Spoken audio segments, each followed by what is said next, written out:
Assalamualaikum warahmatullahi wabarakatuh. Perkenalkan, kami dari kelompok 4 yang beranggota 3 orang dengan saya sendiri, Intan Devita Sari dengan NIM 24250127 dan teman saya Sri Putri Ramadhani Alamri dengan NIM 24250116. Perkenalkan, nama saya Muhammad Wahyu dengan NIM 24250134. Kami membuat video ini ingin mempresentasikan tentang perkembangan pasar tradisional ke pasar modern dan digital di era globalisasi. Untuk penjelasan tentang pasar, ciri-ciri pasar, fungsi pasar, kelebihan dan kekurangan pasar, dan perkembangan pasar sendiri akan dijelaskan sama teman saya. Nonton videonya ya. Secara umum, pasar adalah tempat atau proses terjadinya kegiatan jual beli antara penjual dan pembeli. Untuk memenuhi kebutuhan hidup di pasar, terjadi pertukaran barang atau jasa dengan alat pembayaran, biasanya uang. Namun, pengertian pasar tidak hanya sebatas tempat fisik seperti pasar tradisional dan pasar modern. Saat ini, pasar juga bisa berbentuk digital atau online seperti marketplace dan toko online. Baik, selanjutnya ada jenis-jenis pasar. Yang pertama itu ada pasar tradisional, yaitu harga bisa ditawar penjual dan pembeli bertemu langsung di tempat sederhana. Sedangkan pasar modern itu harga tetap tapi tempatnya nyaman dan bersih dan menggunakan teknologi. Selanjutnya ada pasar digital, yaitu transaksi melalui internet, pembayaran digital praktis dan cepat. Baik, di sini ada pengertian pasar tradisional, yaitu pasar yang kegiatan jual belinya dilakukan secara langsung antara penjual dan pembeli dengan proses tawar-menawar harga. Biasanya, pasar tradisional dikelola oleh pemerintah daerah atau masyarakat setempat. Selanjutnya ada ciri-ciri pasar tradisional, yaitu seperti penjual dan pembeli bertemu secara langsung di tempat sederhana. Yang kedua itu ada barang kebutuhan sehari-hari dan pembayaran umumnya secara tunai. Dan yang terakhir itu ada hubungan sosial antara masyarakat lebih dekat. Baik, selanjutnya ada fungsi pasar tradisional. Yang pertama itu ada fungsi distribusi, yang dimana menyalurkan barang dari produsen kepada konsumen. Yang kedua itu ada fungsi pembentukan harga, yaitu dengan harga terbentuk melalui proses tawar-menawar. Dan yang ketiga itu ada fungsi budaya, melestarikan budaya lokal seperti kebiasaan tawar-menawar dan gotong royong. Yang keempat itu ada fungsi sosial, pasar menjadi tempat interaksi sosial masyarakat. Dan yang kelima itu ada fungsi ekonomi, menjadi sumber penghasilan bagi pedagang kecil dan masyarakat. Selanjutnya ada kelebihan dan kelemahan pasar tradisional. Yang pertama ada kelebihan, yaitu harga bisa ditawar, jadi pembeli dapat melakukan tawar-menawar dengan penjual sehingga harga bisa lebih murah. Yang kedua, hubungan sosial lebih erat, jadi penjual dan pembeli dapat berinteraksi langsung sehingga hubungan jadi lebih akrab. Dan yang ketiga itu mendukung pedagang kecil pasar tradisional yang bisa menjadi tempat usaha bagi masyarakat kecil dan UMKM. Selanjutnya ada kelemahan dari pasar tradisional. Yang pertama itu kurang bersih, beberapa pasar masih terlihat becek dan tidak terawat. Yang kedua ada penataan kurang rapi, barang dagangan kadang tidak tertata dengan baik. Dan yang ketiga adalah fasilitas terbatas, kayak parkiran, pendingin ruangan, dan teknologi masih minim. Bahan pasar tradisional di era saat ini, yaitu terjadi karena perkembangan teknologi dan kebutuhan masyarakat yang terus berubah. Oleh karena itu, pasar tradisional mulai beradaptasi dengan sistem yang lebih modern agar tetap bertahan dan mampu bersaing di era digital. Baik, selanjutnya ada perubahan pasar tradisional ke pasar modern adalah perubahan sistem jual beli dari yang awalnya sederhana menjadi lebih modern, nyaman, dan menggunakan teknologi. Pada pasar tradisional, transaksi dilakukan secara langsung dengan sistem tawar-menawar. Namun, seiring perkembangan zaman dan kebutuhan masyarakat, muncul pasar modern yang menawarkan sistem belanja lebih praktis dan teratur. Oke, sekarang kita masuk ke pasar modern ya. Pasar modern adalah pasar yang menggunakan sistem pelayanan modern dengan harga tetap dan fasilitas yang lebih nyaman. Pasar modern ini juga dikelola secara profesional dan menggunakan teknologi dalam proses bertransaksi ataupun pembayaran. Oke, sekarang kita masuk adapun ciri-ciri pasar modern. Yang pertama itu harga sudah tercantum, yang kedua tempat bersih dan nyaman, yang ketiga menggunakan teknologi kasir atau sering disebut sekarang POS, yang keempat barang tertata rapi, yang kelima pelayanan lebih modern, yang keenam pembayaran bisa tunai maupun digital seperti QRIS, debit, kredit. Adapun fungsi-fungsi pasar modern itu ada 4. Yang pertama fungsi distribusi, yaitu menyalurkan barang secara cepat dan terorganisir.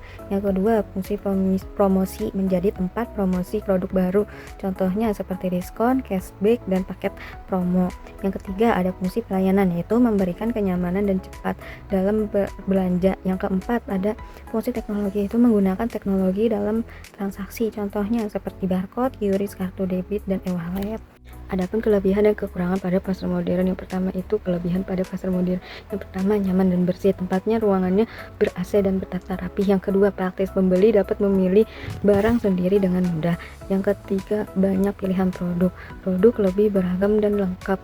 Keempat sistem pembayaran, modern bisa menggunakan kartu QRIS e-wallet. Adapun kekurangannya pada pasar modern, yang pertama itu harga relatif lebih mahal karena biaya operasional lebih besar. Yang kedua, kurang interaksi sosial hubungan penjual dan pembeli, tidak seakrab pada pasar tradisional.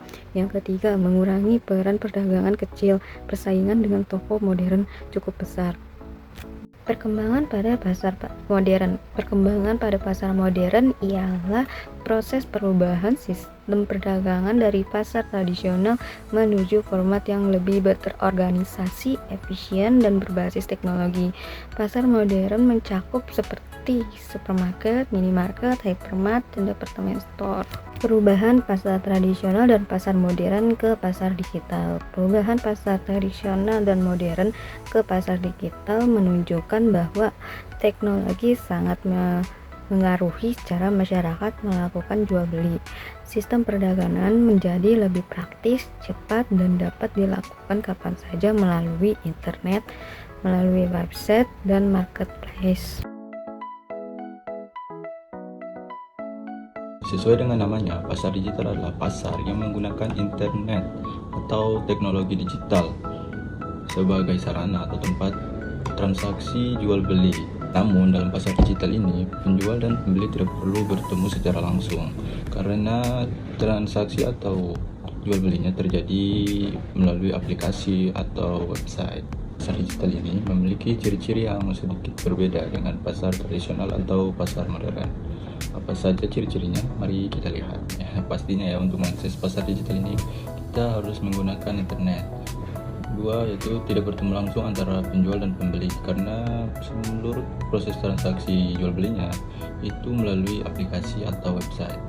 Tiga, pembayarannya melalui digital ya, karena prosesnya secara online, pasti pembayarannya juga harus secara digital. Contohnya seperti QRIS, Dana, ShopeePay, GoPay, atau transfer bank. Selanjutnya ada praktis dan cepat.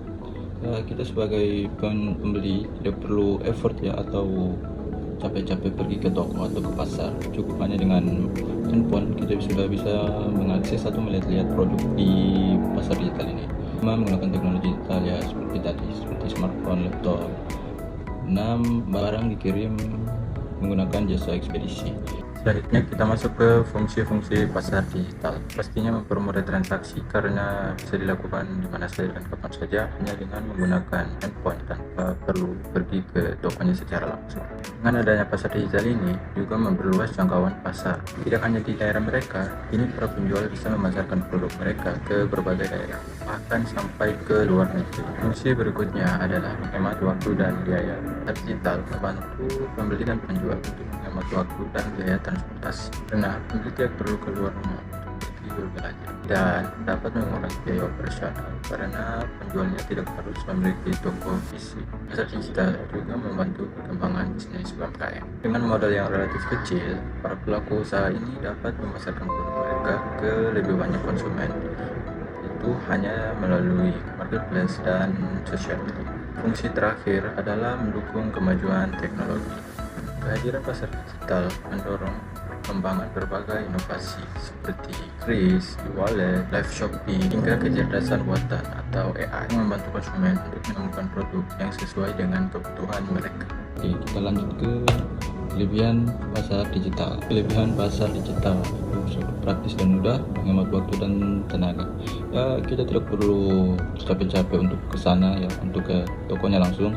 Hanya dengan menggunakan handphone kita sudah bisa untuk mengakses atau melihat barang yang kita inginkan tanpa harus pergi keluar atau mengantri di kasir. Hanya menggunakan handphone, bahkan sambil rebahan juga bisa. Namun ya pasti mempunyai kekurangan karena transaksinya dilakukan secara online, tidak bertatap muka langsung dengan penjual, jadi lebih rentan terhadap risiko penipuan. Ya, karena itu kita tidak bertemu langsung dengan jualnya, hanya secara online atau live chat. Juga produk yang diterima berbeda karena ya hanya bisa dilihat secara online, tidak bisa secara langsung. Mungkin ada perbedaan warna atau ukuran ya, karena kalau warna ini gantung pada kualitas foto masing-masing, jadi kita tidak bisa secara pasti bisa melihat ini warnanya seperti yang kita inginkan atau tidak. Ya, untuk mengakses pasar digital ini sangat-sangat membutuhkan internet karena sistemnya berbasis aplikasi ya atau website, jadi sangat membutuhkan internet. Selanjutnya masuk ke sejarah perjalanan pasar dari tradisional ke modern dan digital. Pasar sendiri sudah ada semenjak manusia mulai hidup bermasyarakat dan memiliki kebutuhan yang sudah dapat mereka penuhi sendiri. Para sejarawan memperkirakan aktivitas pasar yang sederhana telah ada sejak sekitar 6.000 sampai 10.000 tahun yang lalu. Pada tahun sebelum 1900-an, masyarakat menggunakan sistem barter untuk melakukan transaksi jual beli. Contohnya seperti para petani menukarkan beras dengan ikan, para peternak menukarkan susu dengan sayur-sayuran. Masuk ke tahun 1900 sampai 1980-an, pasar tradisional menjadi pusat utama kegiatan ekonomi masyarakat dengan sistem tawar-menawar. Masuk ke tahun 1900 sampai 2000-an, pasar modern mulai berkembang seperti munculnya supermarket, minimarket, dan mall karena perubahan gaya hidup masyarakat. Lanjut ke tahun 2000 sampai 2010. Di sini internet mulai berkembang dan masyarakat mulai mengenal jual beli online sederhana melalui website dan forum internet. Masuk ke tahun 2011 sampai 2019. Marketplace dan e-commerce mulai berkembang pesat karena smartphone dan internet semakin mudah digunakan. Ke era 2020 hingga sekarang, di sini pasar digital semakin berkembang dengan munculnya pembayaran digital, live shopping, AI, dan belanja online melalui aplikasi. Mana transaksinya dapat kita lakukan hanya dari rumah saja menggunakan e-money seperti GoPay, Dana, OVO, atau mobile banking. Baik, selanjutnya ada perkembangan pasar dari masa ke masa, yaitu ada masa barter. Masa barter adalah masa ketika manusia belum mengenal uang sebagai alat pembayaran. Masyarakat melakukan transaksi dengan cara menukar barang dengan barang yang sesuai kebutuhan. Selanjutnya ada masa uang logam. Pada masa uang logam, masyarakat mulai menggunakan logam seperti emas, perak, dan tembaga sebagai alat pembayaran untuk menggantikan sistem barter. Baik, selanjutnya ada masa penggunaan mata uang, yaitu masa penggunaan uang adalah masa ketika manusia mulai memakai uang sebagai alat tukar untuk mempermudah kegiatan jual beli. Dan yang kedua itu ada masa pembayaran non tunai, yaitu masa pembayaran non tunai adalah masa ketika masyarakat mulai melakukan transaksi tanpa menggunakan uang fisik secara langsung. Baik, selanjutnya ada masa pembayaran digital adalah masa ketika transaksi jual beli dilakukan menggunakan teknologi digital dan melalui smartphone dan internet. Yang kedua itu ada masa penggunaan voucher belanja adalah masa ketika masyarakat mulai menggunakan kupon atau voucher sebagai alat pembayaran atau potongan harga dalam kegiatan jual beli. Adapun faktor-faktor perkembangan pada pasar, yang pertama, kemajuan teknologi. Teknologi membantu jual beli menjadi lebih cepat dan praktis. Yang kedua, perubahan gaya hidup. Masyarakat modern lebih menyukai belanja yang nyaman dan efisien. Yang ketiga, internet dan smartphone. Belanja online semakin mudah dilakukan melalui aplikasi dan marketplace. Yang keempat, pertumbuhan ekonomi. Meningkatnya pendapatan masyarakat membuat kebutuhan belanja juga berkembang. Kita masuk ke kesimpulan. Perkembangan pasar dari tradisional, modern hingga digital terjadi karena kemajuan teknologi dan perubahan kebutuhan masyarakat. Pasar tradisional mengutamakan interaksi langsung dan tawar-menawar. Pasar modern menawarkan kenyamanan dan pelayanan yang lebih cepat, sedangkan pasar digital memudahkan masyarakat berbelanja secara online kapan saja dan di mana saja. Meskipun memiliki sistem yang berbeda, ketiga jenis pasar tetap memiliki peran penting dalam memenuhi kebutuhan masyarakat. Sebelum saya tutup video presentasi ini, saya ingin menambahkan sedikit perkembangan pasar dari tradisional menuju modern dan digital merupakan bahwa globalisasi dan teknologi telah mengubah cara masyarakat bertransaksi, namun setiap jenis pasar tetap memiliki keunggulan dan peran penting dalam mendukung perekonomian manusia. Sekian presentasi video dari kami. Mohon maaf apabila ada yang kurang jelas atau kurang lengkap. Harap dimaklumin. Terima kasih. I just had to let you know you're